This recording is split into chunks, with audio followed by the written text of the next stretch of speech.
Италијанците денеска излегуваат на избори на кои е можна историска победа на екстремната десница. Ова се клучни избори во време кога Европа е втурната во криза поради руската војна во Украина.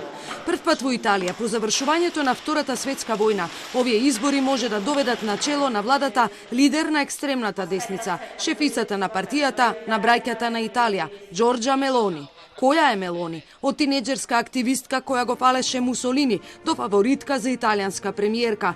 Одлучна и борбена додека ја критикува Европската унија, масовната имиграција и ЛГБТ лобито. 45 годишната жена ги освои разочараните гласачи и формираше силен личен бренд.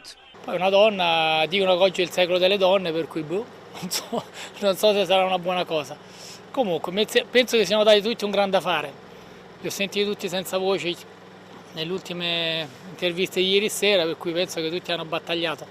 Il risultato penso che sia abbastanza incerto. Незината партија, браќата на Италија, произлегува од италијанското постфашистичко движење, но Мелони настојува да се дистанцира од таквото минато, иако не сака целосно да се откаже од него. Заговара традиционални католички семејни вредности, но тврди дека ќе го зачува италијанскиот закон за абортус, додека дозволува прекин на бременоста, но им овозможува на докторите да одбијат да го спроведат.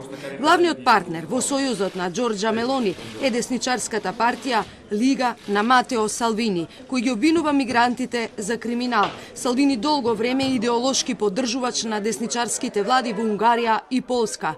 Салвини има база на гласачи меѓу сопствениците на бизниси во северниот дел на Италија. Претходно носеше маици за поддршка на Путин. Објавувањето на резултатите од анкетите беше прекинато 15 дена пред изборите, но претходно тие покажаа дека најмногу гласови ќе освои партијата на Мелони, веднаш пред централно десничарската демократска партија предводена од поранешниот премиер Ерико Лета. Сојузот во кампањата, што ја поврзува Мелони со конзервативните сојузници Салвини и поранешниот премиер Берлускони, има јасна предност пред Лета во сложениот италијански систем за распределба на местата во парламентот. Evitare il disastro.